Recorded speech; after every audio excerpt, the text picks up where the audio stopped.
Ladies and gentlemen, there are essentially now more than 20 individuals who are going to or have been indicted or will almost certainly be indicted. Check this out.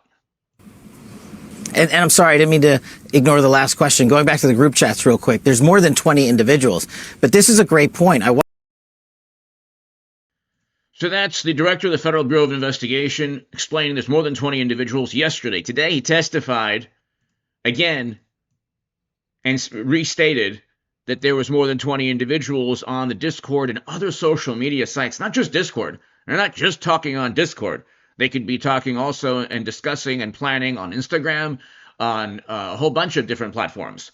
There's even a special. There are even special platforms that the Federal Bureau of Investigation discovered that certain groups have to try to shield their conversations from the Federal Bureau of Investigation. That's according to Axios, I believe also Fox News, NBC, other publications. David. Well, Harris, FBI Director Patel also revealed, relating to the Charlie Kirk assassination, that there were many more, in his words, than 20 participants in a group chat with the suspect, 22-year-old Tyler Robinson. So there are 20 individuals. Yesterday we learned, and hit subscribe to this channel, yesterday we learned that there were 7 people, 7 profiles specifically that the Federal Bureau of Investigation was looking at that discussed or possibly planned the assassination prior to it taking place. Then he also spoke to people after it took place. Today we're learning Federal Bureau of Investigation is investigating a lot more than 20 people in Discord chats with suspected Charlie Kirk assassin. There could be more than 20 indictments. There will likely be more than one. There will almost certainly be more than one. Could be 20 people. Could be more people. Because if it's a conspiracy, it's everyone involved. Okay? Just like RICO charges and other statutes, if there's this type of conspiracy and coordination, if there's a coordinated effort to take the life of a man who, by the way, should be living right now. Okay, the liberals and progressives and Democrats who are cheering Charlie Kirk's assassination have no concept of morality. If you indeed are against capital punishment for the most heinous and barbaric and insidious crimes, why? Because Democrats are generally against capital punishment. Liberals and progressives believe the state doesn't have the right to take a life. Well, then why on earth are these same people cheering Charlie Kirk? Really quickly, I'll give you my thoughts. Democrats, progressives, liberals, wonderful, morally superior, highly educated leftists who happen to be everybody from judges to academics to people in the healthcare field. I mean, there's a lot of people throughout this country losing their jobs because they rejoiced or they celebrated or they glorified a political assassination. Okay, the reason they do this is because the Democratic Party, progressives, liberals, leftists have become part of an atheistic political religion that utilizes euphemisms and absurd leaps of logic. So they'll say Charlie Kirk is a fascist when he wasn't at all, not even at all part of the definition. They'll say, oh, well, he fits the definition because, and then they'll misquote something he says. They'll use hyperbole or a euphemism, then they'll make an absurd leap of logic that to justify a specific policy, like a liberal policy, like let's say thoughts and prayers. I'm tired of thoughts and prayers. Oh, you're tired of thoughts and prayers. Why? Because you want the country to adopt even more useless and ineffective liberal Second Amendment control policies. They don't work. Look at what's taking place in major Democratic-run cities.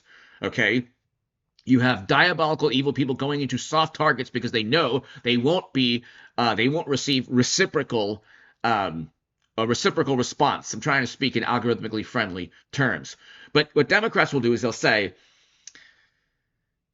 this person, Trump or Charlie Kirk, is a, and then fill in the blank. It could be something completely hyperbolic or a euphemism. Then they'll say, because Charlie Kirk said this, that makes him the most, atrocious monsters known to human history, and therefore it's okay because he's spreading words that could lead to the 1930s and 1940s Germans or Mussolini.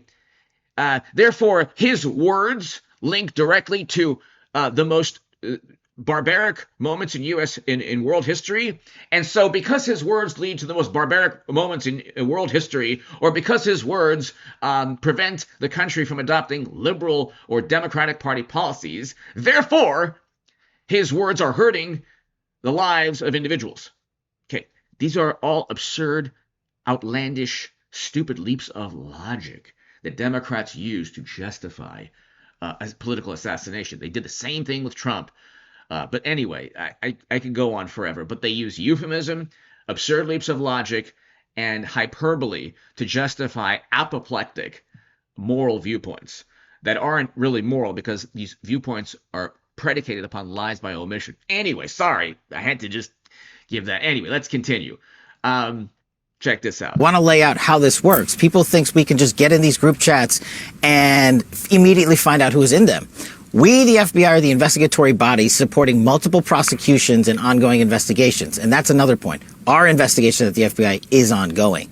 And there are scores of people in this Discord chat room. But we have to effectuate legal process. We have to go out there with search warrants so that if prosecutors want to later use this evidence, it's not tainted by being illegally obtained. We, the FBI, are running the investigation pointedly on the Discord chat group. There are scores of individuals that are going to be spoken to. There are also lots of family members and friends that have already been spoken to. And one more point on forensics. We were able to obtain in record time the text message chain between the suspect and his live-in partner, as well as other critical cellular information from our. There's a thin line between love and hate. Remember that song? Our CAS team that analyzes cell phone data towers in the area to pinpoint the locations of the suspect and other individuals he was speaking with. Lots of family members and friends that have already been spoken to. And one more point on forensics. We were able to obtain in record time the text message chain between the suspect and his live-in partner, as well as other critical cellular information from our CAS team that analyzes cell phone data towers in the area to pinpoint the locations of the suspect and other individuals he was speaking with. This is critical information that the FBI processed and got to prosecutors so they can lawfully use it in a court of law. And here you have Republicans looking to pass either not just legislation, but looking to widen the investigation into networks associated with Tyler Robinson. Absolutely go after anyone who aided and abetted. But I want to more broadly encourage you, follow the money. The violence we are seeing is not purely organic. There is, I believe, significant money that is spreading dissension, that is spreading violence. Antifa. Do you believe Antifa is a terrorist organization? I believe Antifa is associated with a lot of violence in this country. As to its designation, I'll leave that to the appropriate authorities. So I would encourage the administration to designate Antifa as a terrorist organization, to go systematically after Antifa. They've committed acts of violence all over the country. And the shell casings have multiple references to slogans that Antifa has popularized. I believe there is considerable money funding it. I would note that I've introduced legislation called the Stop Funders Act. Stop Funders Act would add rioting to the list of predicate offenses under RICO.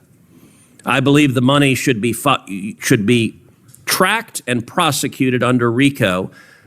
And both the Antifa and Black Lives Matter riots of a couple of years. So what they're getting at is what the Federal Bureau of Investigation is doing.